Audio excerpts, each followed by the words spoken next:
Okay. Good morning if you're in Israel, very early. Good night if you're in America. We're going to finish a beautiful section in Likutey Moharan, and we're going to start as well the next section and possibly the third section as well. Rabbi Nachman now is going to explain a very, very mysterious Gemara, and he's going to speak about the coming of Moshiach. There's a few Gemaras that discuss the coming of Moshiach. Otherwise, it's mostly based on Masorah, tradition that we've gotten from our sages, or later sages who have come down with different sources.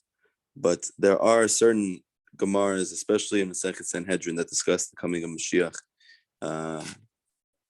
And now Rabbi Nachman is going to explain one of those. So he says like this. It says in Masechet Sanhedrin, Samich Zayin Amud Aleph, Ein Mashiach ben David ba. Isn't the Mashiach ben David, the son of David, coming? Ella, except Ad shetichle pruta minakis, until that the final penny from the pocket is gone. So this is a very mysterious Gemara. I guess on a simple level, it means that money is going to be so inflated that the value of the money will be missing, which is interesting because obviously we have very high degrees of inflation right now. And also, this is probably something that we couldn't have imagined, but money itself, meaning cash, is starting to go away and everything is starting to become virtual. So I was thinking to myself when I saw this that maybe the last penny is gone, meaning literally, physically the last penny. And when all money is not physical anymore, but it's virtual, maybe Mashiach will come then. But Rabbi Nachman is going to give a very deep interpretation of this based on what we learned so far, and it's going to really open up this Gemara and show us how essential Emunah is to have the Mashiach come both personally in our individual lives and collectively for all of Klal Yisrael and really all the world. And Rabbi Nachman says like this, Hainu, meaning, Shichlu ha-bikorsim she'en lehem emunah benisim, meaning that when people who do not believe in miracles, when people who don't have faith and they don't believe in miracles specifically, because Rabbi Nachman has taught so far that the ikar of emunah is to believe in miracles, is to believe that there is a God that changes nature, can change nature, will change nature, if you pray to him with enough intensity and fervor and sincerity. And Rabbi Nachman saying that's only when people who don't do that, where they don't believe in that, when that ideology is gone, umachisim kol anisim b'derech hateva, and gone is the inclination for people to cover over miracles by way of nature, by way of teva, that when all of that is gone, then Mashiach will come. So this is very interesting, because often we think of Mashiach as coming and kind of spreading emunah in the world, spreading faith in the world. But it's clear from Rabbi Nachman in multiple places in the Likutey Moharan that the Mashiach actually only comes when emunah spreads over the world.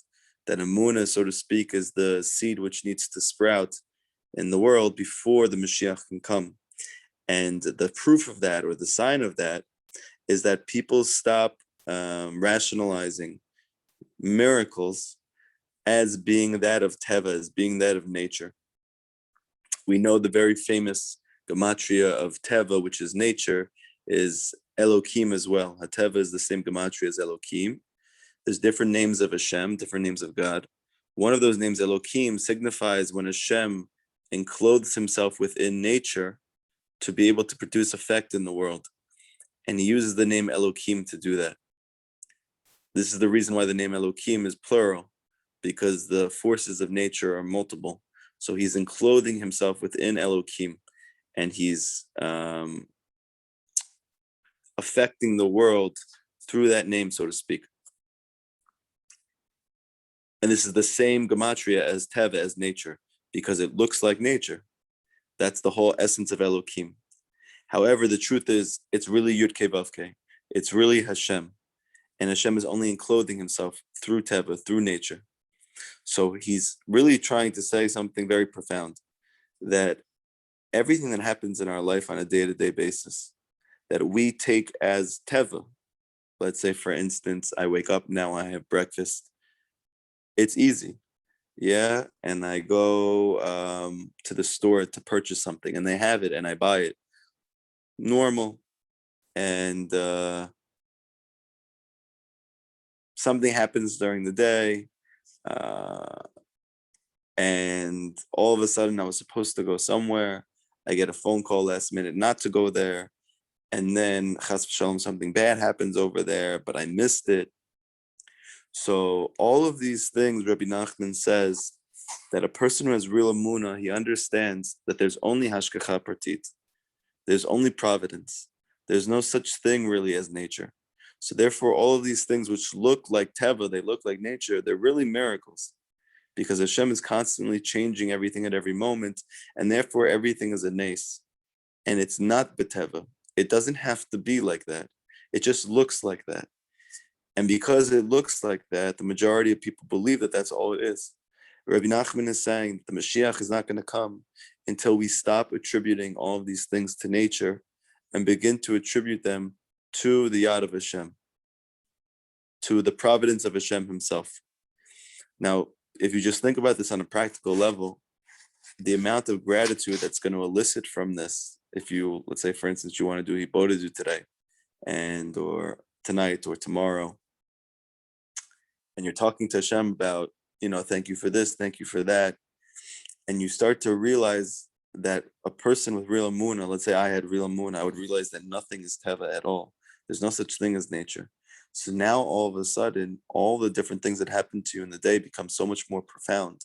When you realize that it's all really Hashem, then even a leaf that turns in the air, you could be in awe from it, because you realize it's not just the wind that happens to come at that moment, it happens to hit this leaf, it happens to flip, but in fact Hashem is actually causing the wind, causing the leaf to turn, creating the leaf and reinfusing it with life force at every moment, including the wind.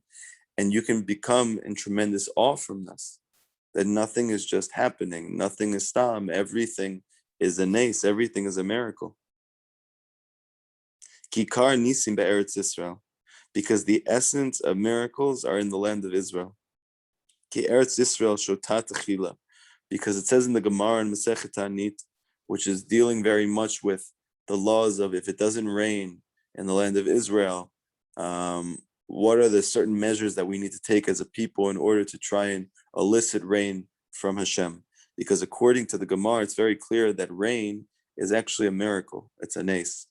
There's three things that the Gemara says in Masechet Tanit that Hashem, so to speak, is the key initiator of, whereas in other cases, he might use other forces in reality in order to create an effect. But when it comes to these three things, it's Hashem himself. So the first one is when a woman gives birth to a child. So the Gemara says something very fascinating. That is that Hashem is the one who does the final opening of the womb in order for the child to come out. So that is like a crazy miracle. And then after that, you have Tchiyat Ametim, which is the resurrection of all of those who have passed away. So the Gemara says that Hashem is going to be the one who does that. And in fact, you could see many parallels between a baby being born and Tchiyat Ametim, because just like Tchiyat Ametim, people are going to come up from the dark ground, so too a baby comes out of the dark womb. There's many fascinating parallels between the two. And then finally, the third one, which is the most unusual and interesting, is rain. The Gemara says that it doesn't rain unless Hashem is causing it to rain. So next time that rain comes from the sky, you realize Hashem himself is causing the rain to come down. All of a sudden you can be in awe of that experience versus just thinking There's some type of weather pattern that's causing rain and X, Y, and Z. But now the Gemara says that Eretz Yisrael shotet techila. Eretz Yisrael, the land of Israel, it drinks first. It comes from a pasuk in Eov, and the pasuk says that Hashem gives rain upon the land, and He sends water upon the chutzot and the diaspora outside of the land of Israel. But because of the sequence of the pasuk, so the sages learned from this that not only does the land of Israel get its rain before the rest of the world, but the quality of the rain in the land of Israel is also different than the rest of the world, because the land of Israel drinks first. Ushtiyata me'atomot. And Rabbi Nachman says its drink is from the tahom, it's from the depths. Shehem lashon v'tehom kol ha'ir.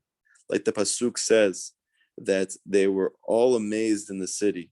So Rabbi Nachman is saying that this word tahom, from the depths, this word is also used in Tanakh, in the Torah, as a word which reflects miracles, wonders. So the fact that it says that the rain comes from the depths, Rabbi Nachman is saying it's also saying that the rain is coming as a nes, it's coming as a miracle. Sha'al davar nisi tamehin haolam. Something that is miraculous amazes everyone. So meaning when people are not jaded anymore, and people begin to become amazed by things that we take for granted, things that we think are natural, it's at that moment that the Moshiach is going to come. And in the land of Israel, it becomes much easier to see that whatever is taking place by way of teva, nature, is really a nes. And in Chutz La'aretz, it becomes much more difficult, and a person has to have a profound sensitivity to Amunah in order to be able to see that truly all of teva, nature, is really Hashem. There's a story of Rav Natan, I think one of the other students, one of his cohorts was by Rabbi Nachman, or maybe it was Rav Natan himself. And in the middle of them speaking, Rav Natan says, oh, he looks down at his shirt and he goes, oh my gosh, I need to get a new shirt. I need to go to the tailor. So Rabbi Nachman said, why? He said, because I lost my button in my shirt. So he said, okay, I'll go in the afternoon or whatever. So Rabbi Nachman says, why don't you pray to Hashem for the button? He said, why would I pray to Hashem for the button? I'm just going to go to the store. So he says, who says the store is going to be open? And he starts thinking about it. He goes, I don't know. He says, who says the store is going to have that button that you need? I don't know. And what Rabbi Nachman was hinting to was something very deep, which is that he was trying to teach his main disciple, his scribe, don't think that even a button from a store is by way of teva. That even if that button had been there for days and days and days, and you saw it every day, you went by the store and you walked by the window, don't think that it's there because their inventory deemed it to be so. But understand that if that button's there and the store is open and the manager is there and you have money to be able to pay for it, all of those things are nisim. They're all miracles. And someone who lives with this reality can be besimcha. He could be so happy when he realizes nothing has to be. My children don't have to be healthy. I don't have to be able to afford my apartment this month. I don't have to have food in my fridge. I don't have to have drinks. I don't have to have air conditioning that works. I don't have to have a hot shower. All these things could not be. And all of a sudden you start to become amazed and joyous from everything in your life.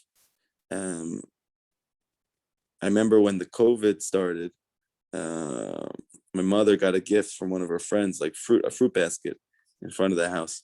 And she was so appreciative of this friend giving her the fruit. She texted me after, that it's like the small things in life that really matter. And I was thinking to myself that the reason why that's so sweet is because it doesn't look like it's by way of nature. It doesn't look like it has to be. Because it doesn't look like it has to be, it takes on a great sense of appreciation. And Rabbi Nachman's teaching us that everything is like that basket of fruit. Everything is like that. Hashem is bringing it in front of you, and it doesn't have to be. And this is the key to appreciation. This is the key to gratitude. This is the key to being joyous, to realize that everything is coming from Tahom, everything is coming from the depths, everything is coming from miracles. V'zeh tahom al tahom koreh. And this is what the Pasuk says, that the depth calls out to the depth, meaning ki yesh nisim ilayim, because there's two types of miracles. Shu b'chinat tahom ila'a, there is a miracle that comes from the upper depths. V'yesh nisim tatayin, and there's miracles that come from the lower depths. Shem b'chinat tahom tata, that they are the lower depths. Now it's interesting because in creation, when Hashem created the universe, on every single day there was a split. On the first day there was light, and then he removed the light. Then there was a second day, and Hashem created water that covered the universe, and then he separated between the upper waters and the lower waters. On the third day, the ground was separated from the ocean, so forth, so on and so forth. But the real secret of this whole paradigm that's taking place on every single day is that, so to speak, there's a split, and now there's an upper dimension, which is miraculous, and then there's a lower dimension, which looks like teva, which looks like nature. Same thing by the waters, that the split between the upper and the lower waters means that the upper waters are going to be coming from a place that is truly miraculous, and the lower waters are going to look like they're by way of teva, by way of nature. This is the reason why it says in Chazal that the lower waters, so to speak, they cried out after they were split from the upper waters. Why are they crying? Because from now on, people will not think that they're a miracle just like the upper waters. They're going to think that they're nature. So you see that even the natural world itself is horrified by the fact that humanity thinks that anything is nature. So these upper waters are where the land of Israel gets their rain from, and the lower waters is where the countries and the lands around the land of Israel get their rain from. Meaning to say that the rain that happens in the land of Israel, it's very easy to see that it's a miracle. Why? Because for the majority of the year, it doesn't rain.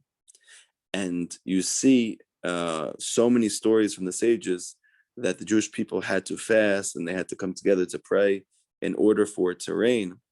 And it's only then that the rain came. So they could see it was a nace, they could see it was a miracle. But in the world, nobody's praying for rain, or it rains very frequently. So as a result of that, they think it's by way of teva, they think it's by way of nature.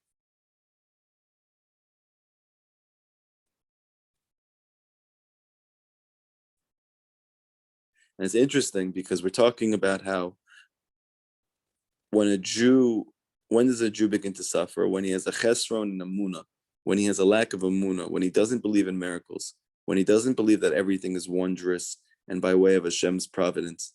And Rabbi Nachman saying it's only when that ideology goes away, that jadedness, the dimming of the eyes turns to a brightness of the eyes. It's only then that the Moshiach is going to come, that the Redeemer is going to come. Now, it's interesting because in Mitzrayim, where the Jewish people suffered for 210 years, and this represents the epitome of all suffering, it takes place in that land, so to speak, in that consciousness. So in Mitzrayim itself, it doesn't get water from the rain. It gets all of its water from the Nile River, which is fascinating because the Nile River will just come up and it will flow over and it will irrigate the land. And they don't need any type of actual rain to come from the sky, which lends itself to the mistaken notion that it's by way of teva, it's by way of nature. But the truth is that that's also Hashem. But when rain comes from the sky, so that's a much different phenomenon. And you have to pray for that rain, but you don't need to pray for water to come out from the river. So as a result of this, Hashem even set up in the nature of the land of Israel next to the very same country that's bordering it, that they have a completely different way of experiencing rain. One of them requires prayer, requires rain to come from the sky, even though it comes infrequently. And then you have in Mitzrayim, you have water always irrigating the land, but it's coming from the earth itself. So now Rabbi Nachman says, "Umalach shekalu mikol nisim." There's a malach, there's an angel who is encompassing all of the miracles. Mishnei hatamot, both tahoms, meaning the upper depths and the lower depths. Demaya leegla is an angel that has the appearance of an egla, of an ox. So it's interesting because every single month in the Jewish calendar has a different mazal. The mazal of this month of Iyar is that of the ox. We're going to see what's the connection between the two, because it doesn't rain in the month of Iyar in Eretz Yisrael. This is what the sages teach, that it doesn't rain, it stops falling in the land of Israel in Iyar. And this is the month of the ox, because the egla is the malach, which encompasses all miracles. Shehu bechinat igulim, because the word egel for an ox is also the root of the word igulim, which is circles. Bechinat amuna, because the ox or igulim, circles, they represent amuna. Why? Kamoshikatu, because David HaMelech says in Tehillim, Emunatecha sevivotecha, that amuna encircles you. Meaning the whole essence of amuna is it's like a circle. What's the connection? Because amuna, or a circle, you have no corner that you can grasp. Because there's no corner you can grasp, meaning you can't know amuna, you can only believe in Hashem. But if you try and know Hashem, there's no corner to grasp. But amuna, when a person has amuna, as a result of that, it's even better because it's like a circle, it encircles you, even though there's nowhere to grasp it. So this is the concept of the egla, of the ox. Now, interestingly, there's 4 different types of animals which are connected to the kisei of Hashem, to the throne of Hashem. One of them is the ox, is the shore.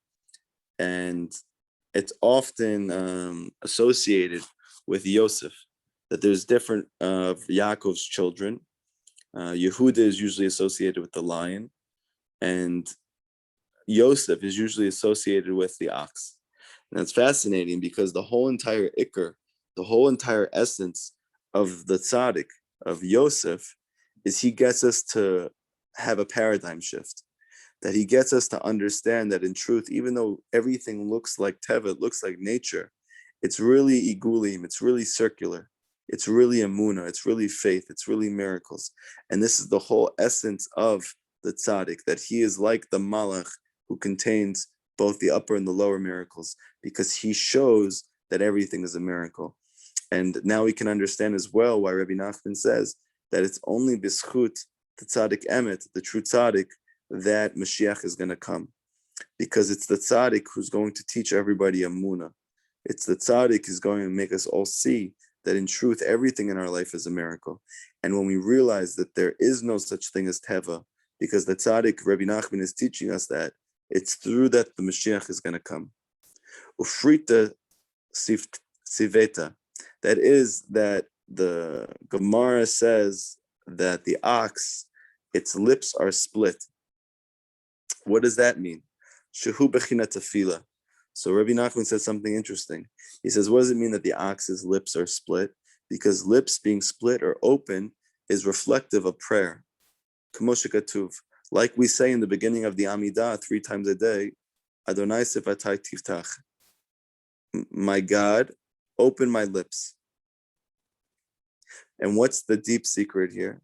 Because the whole concept of miracles, which, so to speak, are encompassed by this malach, or this mazal, that's called the ox, that's called the shore, that's called the egla.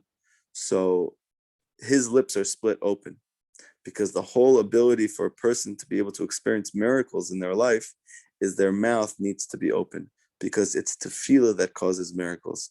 Fu klalut anisim, because this malach encompasses all miracles. So we have to embody this malach, this angel, in order to be able to cause miracles to take place by splitting our lips open as well. And this is the secret of this Gemara that Rabbi Nachman says, "V'zeh perush, ad shetichle pruta min hakis," that until the pruta, the last coin, leaves from the kis, from the pocket, ki yesh b'nei adam hamach, ki yesh b'nei adam hamchasim kalali utanisim, because there are people that they conceal all miracles, hakulim b'malach tifrita sifteha, which are all encompassed within the malach, the angel whose lips are split open. Meaning they're really all miracles. They're all being encompassed by this malach, but there are people who are constantly covering over the miracles and attributing them to nature. And this has only become more prevalent with the advent and the improvement of science. That the more that science improves and the more it discovers, the less we think that anything is by way of Nes, miracle, and that everything is by way of Teva. Mechasi mederech hateva, that everything is by way of natural explanation. Ushetich lezot, and Rabbi Nachman says, when this goes away, when this is finished, v'tit rabeh emuna ba'olam, then an emuna spreads throughout the world, az yavo Moshiach, then the Mashiach is going to come. Ki ikara geula, because the essence of geula, talui bazeh, is dependent on this. Kamosha katuv, like the pasuk says, "Tavoi tashuri mirosh Amana," come and sing from the mountain of Amana, meaning that the only time that you're going to be able to come and sing is when you realize that nothing is by way of teva, nothing is by way of nature, that everything is truly a miracle, and then you're going to have amuna, then you're going to have faith in Hashem, and then you're going to have redemption.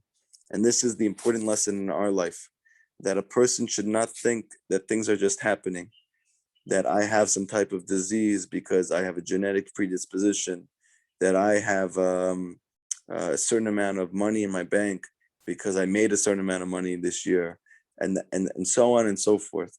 But to realize that if you got up this morning, you got up only because Hashem wanted you to, that if you're able to go to the bathroom and it doesn't hurt you to go to the bathroom and you come out and you weren't in pain, that's a miracle. That you have food in your fridge, that's a miracle. That you have a wife or you have a husband, that's a miracle. That you were born to two human parents that created you, it's a miracle. Yeah, everything is a nace, everything is a miracle. That we're in a physical world, Earth, that's the only known planet that has human beings, and we happen to be on it. And not only are we on it, but we are Jews, which are 1% of the whole world. And not only that, but we're living in the days of Mashiach, right before the Mashiach comes, right before the Geula. I remember I was in Eretz Yisrael. It's interesting because it's so connected to what we're learning now. It was not long after I was becoming Baal Tshuva, but I had a lot of questions. And I remember I spoke to Rabbi David Aaron. He was the writer of the book that wrote Secret Life of God. That was the first book that I wrote that kind of opened my eyes to the fact that Hashem existed.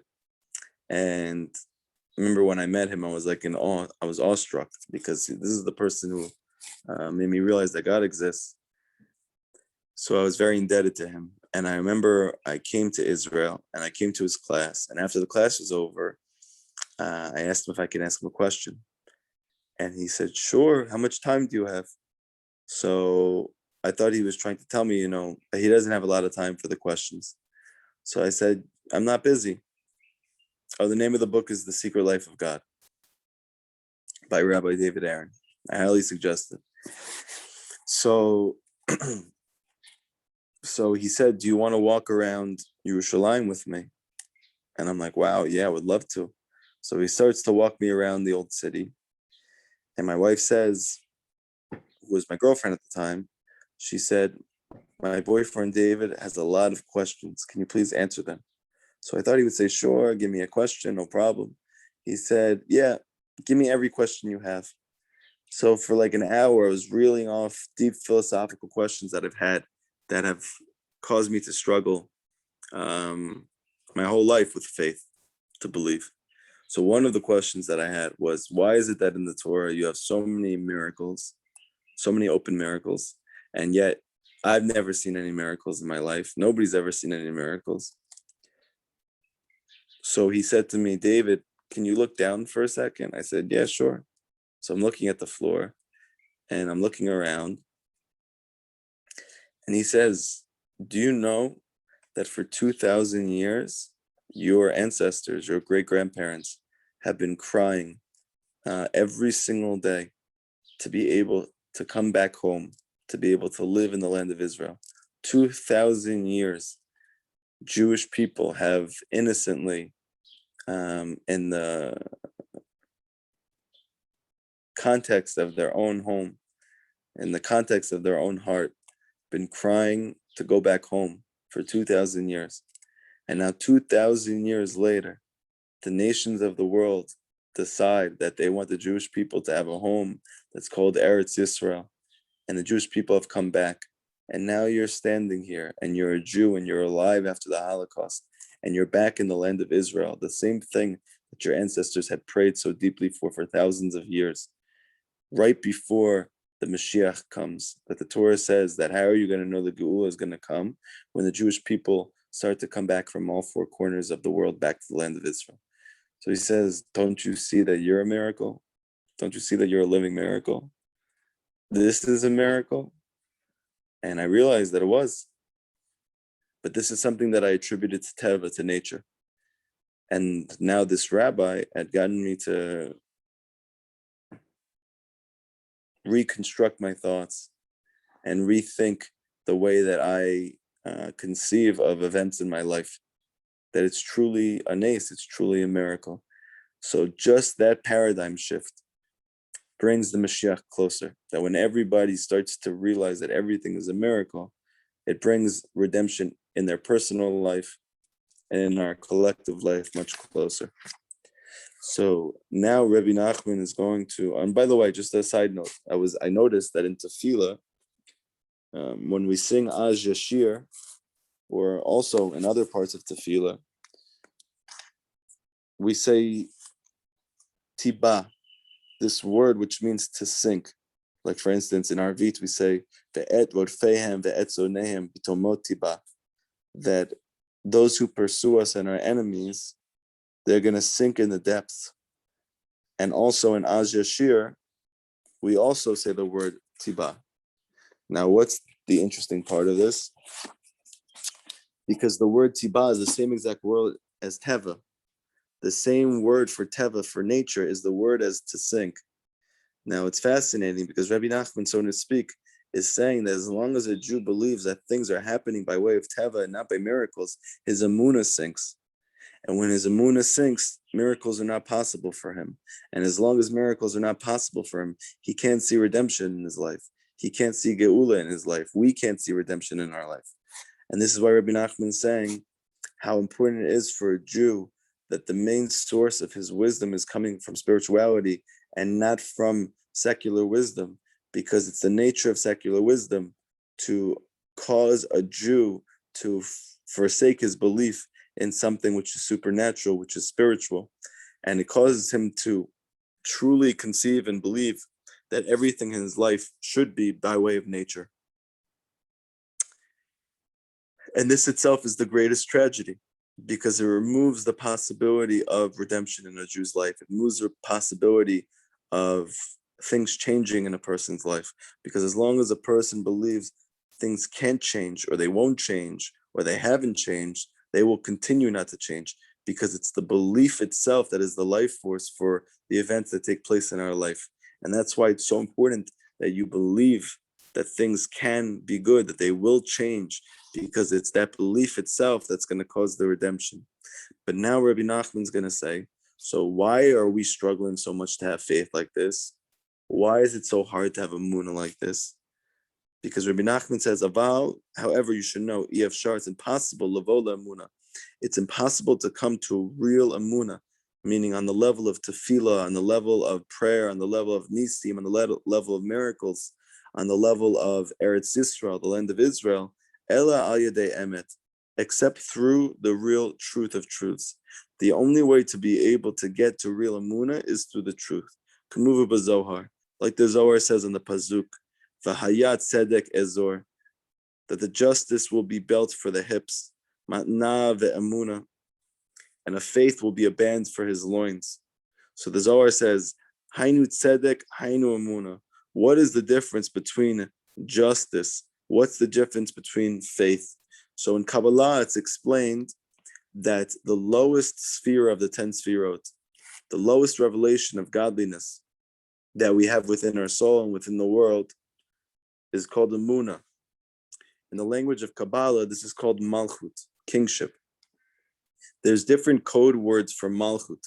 One of the code words for malchut is tzedek, justice. The other code word for malchut is emuna. So the Zohar is saying, what's the difference between tzedek and emuna? What's the difference between justice, which is a limiting factor, which causes a constriction in my life, and emuna, which is expansive, which is open, which is hopeful, which is redemptive. So the whole difference is that the Zohar says, emuna it kriyat, kad it chabar ba'emet. That justice is called emuna, meaning tzedek becomes emuna when it is bound to emet, when it's bound to truth. Meaning, when do the events in my life, which are called tzedek, which are called justice, which are constricting and causing difficulties, trials for me, when do they become beautiful? When do they become faithful? When do they become miraculous? Only when they're bound with emuna. And this is why Hibodedut is so important, because the whole entire essence of Hibodedut is to try and open up our own heart and mind to the fact that the events that are taking place in our life are really Hashem. Because just by way of the fact that I'm talking to Hashem and I'm associating the events that are taking place in my life from Hashem because I'm asking Him for help with them, automatically I am now more attuned to the truth. And because of that, I get to experience real emuna and faith in my life. Because emuna is dependent on emet, is dependent on truth. So too, this paradigm takes place throughout the Torah over and over again. One example of this is that in the Zohar and Kabbalah, it's explained that Yaakov represents the truth, he represents emet, and Rachel, his wife, the one that he loves so much, represents emuna, represents faith. We see that emuna is with Lavan, right? That Rachel's father is called Lavan, and she's, so to speak, trapped there. And Yaakov, the truth, has to go down into the Sitra Achra, into negativity, and be able to remove emuna, remove faith from that place of negativity. And it's only when the truth goes down there and attaches itself to faith that she's able to come out and she's able to glow and to shine. So this is one paradigm, a spiritual paradigm, a psychological paradigm, which is to show that it's only through Yaakov that Rachel is free. And this paradigm comes up many, many times in the Torah. So too, we have Moshiach ben Yosef that comes before Moshiach ben David. And the coming of Moshiach ben David is dependent on Moshiach ben Yosef, because the whole entire Ikar of Yosef is that he's like his father Yaakov, meaning that his redemptive nature is his revelation of truth, that his truth is so deep, it's so intense, it's so paradigm shifting, that is the cause of his redemptive process. And it's because of the truth of the emet that Moshiach ben David comes. And Moshiach ben David is the Moshiach of Emunah, he's the Moshiach of faith, he's the Moshiach of Tefillah, prayer, he's the Moshiach of Eretz Yisrael, he's the Moshiach of miracles. But he can only come when truth spreads all over the world. Like it says, the Pasuk says, Ki mitzion tetzei Torah, that from Tzion is going to come Torah, from Tzion is going to come the truth. And we know the gematria of Tzion, the numerical value of the word Tzion, is that of Yosef. Meaning from Yosef is going to come the Torah. When the Tzaddik Yesod Olam spreads Torah across the world, like Rabbi Nachman says, when all across the world they're studying my Likutey Moharan, you're going to know that the Mashiach is coming.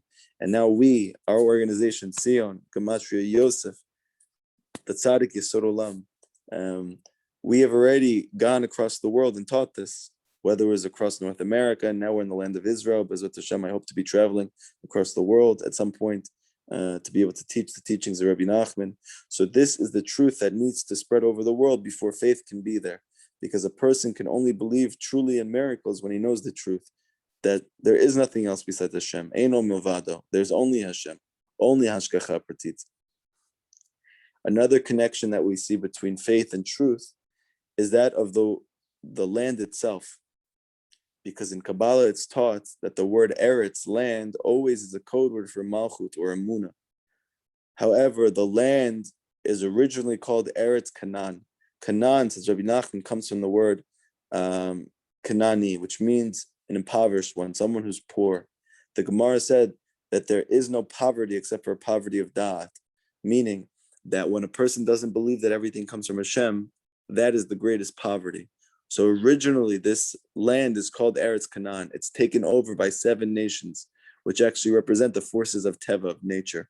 And it's only when the Jewish people come and we conquer that land, meaning that we destroy this preconceived notion that everything in our life is coming from nature, that Eretz Canaan becomes Eretz Yisrael. And we notice that Yisrael is the name of Yaakov Avinu, because Yisrael or Yaakov always represents truth, and Yisrael is the highest level of truth, because Yaakov represents the truth, which is in exile. That's why Yaakov comes from the root word ekev, which means to heal. Yaakov, ekev.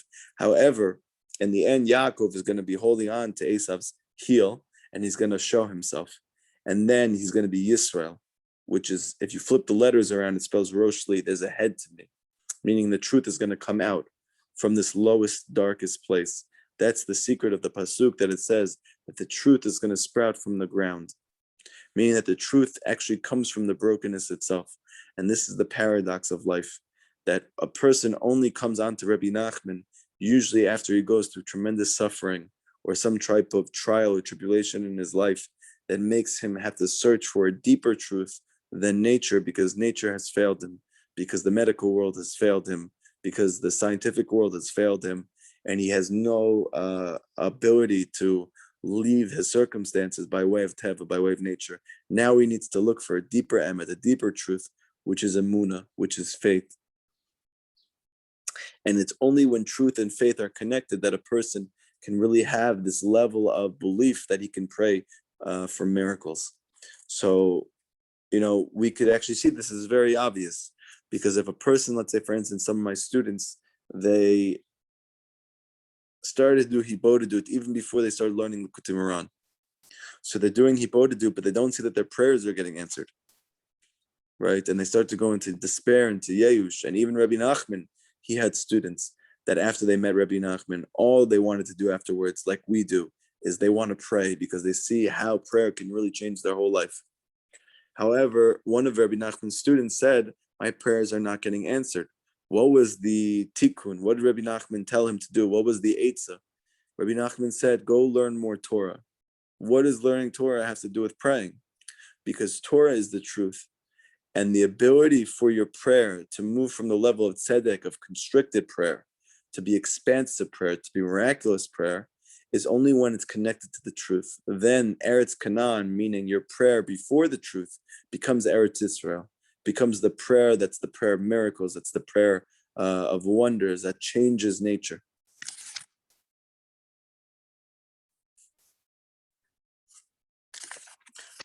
With Hashem, in our next class, we're going to see that the only way to draw the truth is by way of the advice of true tzaddikim.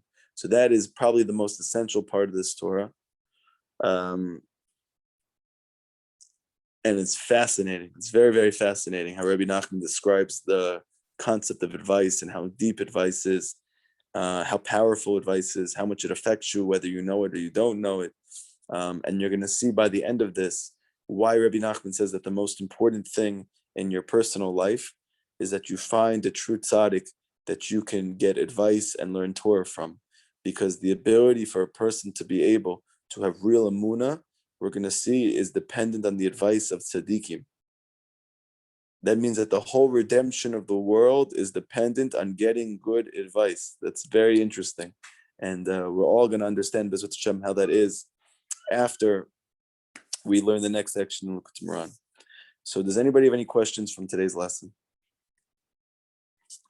I have a statement. Go ahead, Gabi. So when you were saying about miracles, we basically live in miracles all day. We forget that we forget what we have. Like we basically with parents, we live with food, we live with food on our plate and everything. So I feel like we are constantly with miracles, but we forget that we are surrounded with miracles. So I feel It's like true. we should be more appreciative in a way. Right. So this is Yeah. what the goal of the tzaddik is, to make you see that everything in your life is truly a miracle. And then your whole relationship with Hashem changes, your relationship with your own life changes, your perspective of the good in your life and changes. You know, I kind of have like a sneaking suspicion that one of the reasons why when you come to the land of Israel, everything is more difficult. It's harder to make money. It's harder to have a living space that you're used to. You can't take hot water for granted. You can't take anything here for granted. In America, it's very easy to take things for granted. I think one of the reasons why Hashem made it like that, at least for now, is because it quickly reorients you to reality. That is that everything is a miracle. Everything is a nes. You see how much you need Hashem here, much more so than you do in a first world, or let's say in the Western society, that literally everything you want at every moment is at your disposal. Here, it's not. So as a result of that, even though that seems like that would be a hindrance towards joy, in a very paradoxical way, it actually brings much more joy, because you see that in fact whatever you do have is miraculous. And that's the real cause of joy. Any other questions? I have one more question. Go ahead. You were saying how Hashem has the power to give woman birth, how he can resurrect the dead, and how rain Yeah, rain that's is what the Gemara blessing. says in Masechet Tanit. So I also remember, is it true that rain also means parnasa? Yes, rain also means parnasa. That's the whole ikar of Rabbi Nachman saying that money comes from Hashem. And this is why he says how foolish it is that we're constantly running after money, because we should be running after Hashem, since Hashem's the one who gives it to us. There's actually a funny story of Rav Levi or Berditchev. He was a cohort of Rabbi Nachman, and he was the only tzaddik of that generation that he was maskim to Rabbi Nachman, and that he encouraged other people to learn by him, and he stuck up for him when everybody was against him. Rav Levi or Berditchev, he once saw a person running in the street, and he said, "Where are you running to?"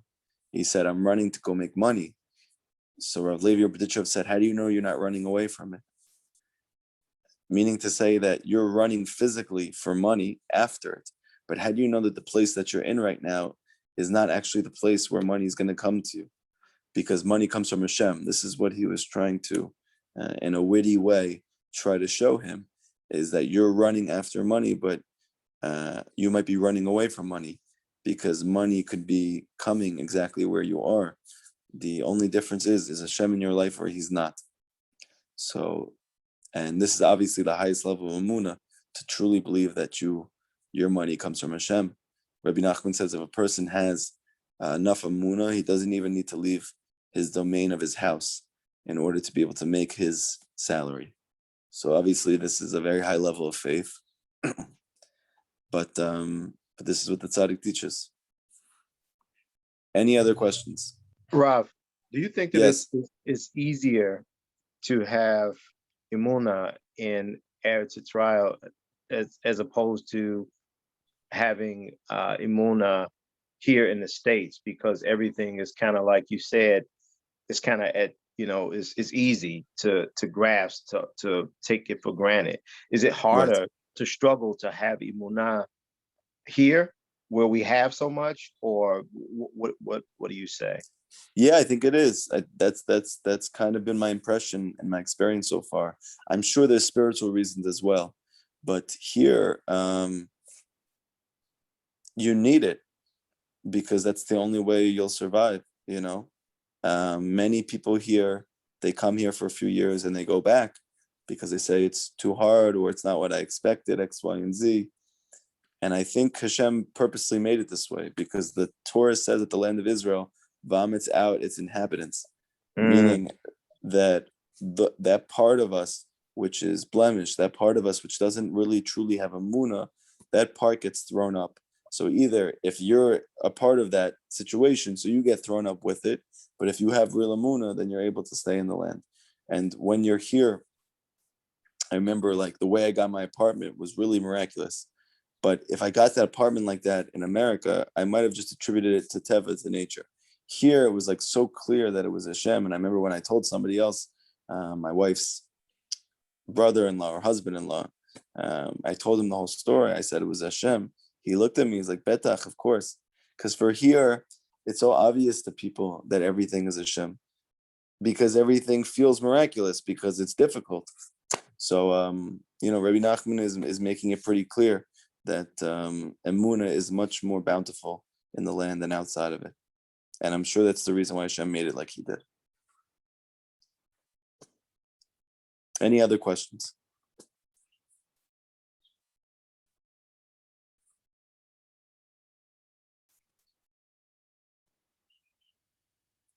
No? Okay. Everybody have an amazing night, an amazing day if you're in Israel. And just to keep in mind as well, I was just reading a piece in the Likutey Halachot. It's talking about Svirat Omer, the period of time that we're in right now. So Rabbi Nachman says Hayom. When is the Moshiach going to come? Hayom, today. So he says, what does it mean? He says that you need to live your life in a state of Hayom, in a state that today is all that there is. Then you're going to see redemption in your life. So this is obviously part of what we're learning now, because if a person has emunah, he really believes everything is a miracle. So then today is what's important for him. But when a person thinks about the future constantly, it's because he thinks that things are guaranteed for him, that things are going to happen for him. They have to happen for him. Rav Natan says, what's the whole ikar of Sfirat HaOmer? Sfirat HaOmer, Rav Natan says, represents this world.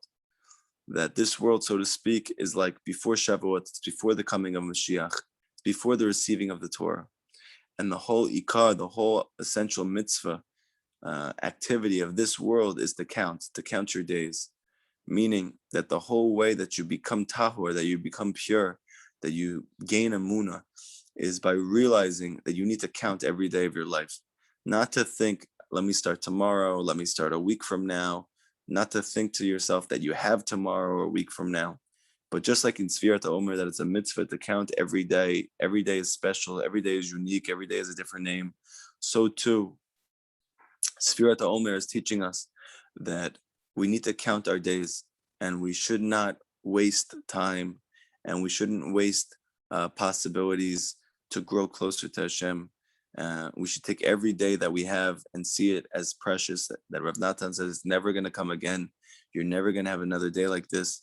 There's a specific thing that Hashem wants you to do today. So never to think, Chas v'shalom, Rav Natan says that there's just nothing for you to do today. It's not true. You need to count every day and understand that if you're alive today, there's something for you to do. So Be'ezrat Hashem, we should take this as chizuk, as strength, as encouragement, that whatever's going on in our life, not to think to ourselves tomorrow, but there's something for us to do right now.